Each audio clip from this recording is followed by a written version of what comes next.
8h, 9h, Europe 1 matin. Il est 7h12 sur Europe 1. Dimitri Pavlenko, vous recevez ce matin le professeur de droit constitutionnel Dominique Chagnollaud. Bonjour Dominique Chagnollaud. Bonjour. Bienvenue sur Europe 1. Vous enseignez à l'Université Paris, Panthéon-Assas. Richard Ferrand sera-t-il le prochain président du Conseil constitutionnel ? Emmanuel Macron, c'est le privilège présidentiel, a proposé son nom hier pour succéder à Laurent Fabius, dont le mandat de 9 ans s'achève début mars. Président du Conseil constitutionnel. Alors c'est l'un des postes les plus prestigieux de la République. Vous avez récemment pris la plume dans le journal Le Monde, Dominique Chagnollaud, pour dire toutes les réserves que vous aviez à propos de Richard Ferrand pour ce poste de président du Conseil constitutionnel. Qu'est-ce qui ne va pas selon vous ? Écoutez, ce serait pour présider le Conseil économique social, je ne dirais rien. Enfin, le Conseil constitutionnel, c'est une institution fondamentale pour la défense de l'état de droit. C'est une cour qui n'est pas constitutionnelle, mais enfin, comme aux États-Unis, mais c'est une cour de nature constitutionnelle, avec le Conseil d'État et la Cour de cassation, qui défend les libertés publiques. Imaginez qu'on désigne comme vice-président de l'État un chauffeur de taxi, je ne suis pas contre d'ailleurs, ou un chirurgien dentiste. Là, dans le cas particulier, le problème de M. Ferrand, il est double. Même si je vois dans les journaux qu'il a des relais, le genre de M. Chirac qui dit que c'est d'élitisme social, de le critiquer, M. Juppé qui dit que ce serait une catastrophe, il est trop de juristes. Mais là, c'est pas le problème, c'est qu'il n'y en aura quasiment plus. M. Ferrand, il a fait 2 études de droit, ce qui est déjà pas mal, 2 années, c'est important. Oui. Il a été journaliste à Automoto. Bon, c'est très utile d'ailleurs pour les réparations au Conseil, mais surtout, il a dirigé les mutuelles de Bretagne avec l'affaire que l'on sait, qui a été classée, prescrite. Le procureur général était Madame Malbec, qui l'a nommé au Conseil constitutionnel. Depuis juillet 2024, il est président du conseil de surveillance d'un groupe de cliniques privées. Et il a une société de consulting qui lui rapporte, je crois qu'il la fermerait probablement, j'espère bien sûr, lors de sa nomination définitive. Et puis, il y a eu l'affaire de son fils qu'il a recruté comme collaborateur parlementaire. Qu'aurait-on dit si M. Fabius a fait la même chose ? Oui. Donc, il n'a pas le profil, si vous voulez, à aucun point de vue. Donc, c'est vraiment la République des copains. Et ça nuit, c'est pas lui spécialement la personne, mais ça nuit beaucoup à l'autorité du Conseil constitutionnel. Oui. Voilà. Mais alors, on pourra vous objecter que c'est pas le premier politique qui va entrer au Conseil constitutionnel, notamment en tant que président. On pense à Jean-Louis Debré qui était arrivé. On avait dit peu ou prou les mêmes choses qu'aujourd'hui vous dites pour Richard Ferrand, Dominique Chagnollaud. Non, on n'avait pas dit la même chose. D'abord, il avait pas d'affaires, en tout cas suspecté d'une partialité qui ne soit pas objective.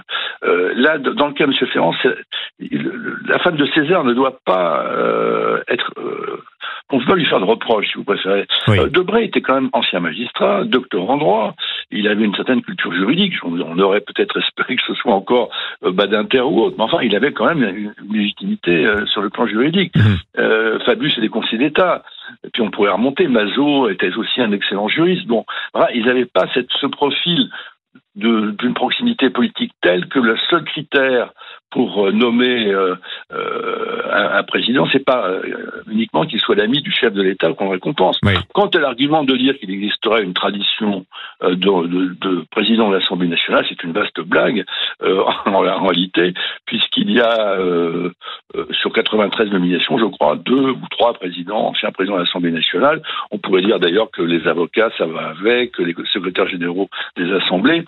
Mais tous ces gens qui sont nommés, pour beaucoup, bien sûr, ils ont une orientation philosophico-politique, mais c'est pas le premier critère de choix.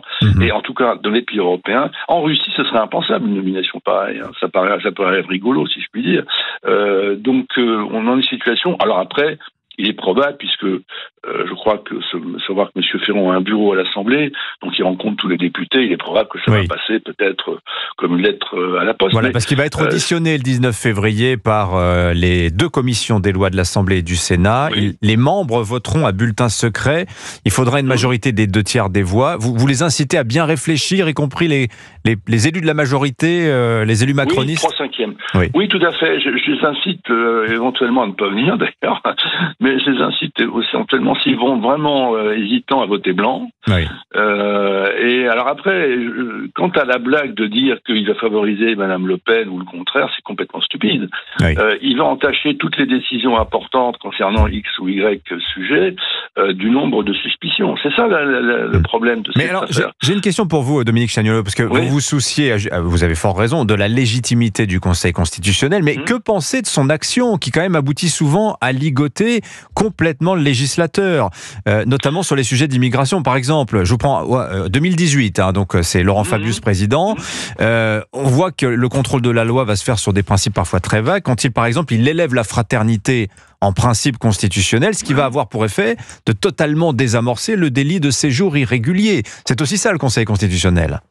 Alors ça, c'est lié, moi je pense aussi, si vous voulez, à la composition actuelle qui rend les décisions impossibles. Je prends l'exemple de l'immigration. On a eu une décision qui renvoie tout de suite de cavaliers. Les cavaliers, c'est des mesures qui n'ont rien à voir avec le texte. Voilà. Hors sujet, c'est ça exactement. Et donc, finalement, il y a plus de texte. Alors, comme ils sont partagés, ils se mettent d'accord sur le rien, n'est-ce pas ? Sur l'immigration, ça a été un peu la même chose, en partie en tout cas. Et sur des grands sujets qu'on attendait vraiment, on attendait des décisions équilibrées, ou surtout qui fassent consensus, parce qu'en fait, le fond de l'affaire, c'est ça. La situation est telle que soit le Conseil utilise les cavaliers législatifs à talarigot pour éviter de rendre une décision sur le fond, soit valorise des principes dont on ne voit pas très bien le rattachement potentiel. Alors, on peut toujours critiquer la jurisprudence du Conseil, mais je trouve que l'évolution, d'ailleurs, je ne suis pas le seul à partager ce sentiment. Il y a un excellent livre d'une jeune collègue qui s'appelle Laurélie Fontaine, qui s'appelle La Constitution maltraitée, qui montre un peu comment cette évolution se fait. Et il y a d'autres avis, d'ailleurs, du même genre, de tout bord. Mais lorsqu'une institution est fragilisée à ce point par une nomination comme celle-là, et s'il est critiqué par plusieurs côtés politiques, ça devient inquiétant, si vous voulez. Qui s'amuse à critiquer systématiquement les décisions du Conseil d'État ? Qui critique à talarigot, si je puis dire, la Cour de cassation ? Il y a des critiques, mais personne ne remet en cause la légitimité de la composition de la Cour de cassation ou du Conseil d'État. Ce qui est le cas pour le Conseil constitutionnel. En tout cas, merci de vos lumières, Dominique Chagnollaud, professeur de droit constitutionnel à Paris, Panthéon-Assas. Merci d'avoir été avec nous ce matin. On reparlera du Conseil constitutionnel tout à l'heure à 8h moins 10 avec Alexis Brézet et son édito politique. Bonne journée.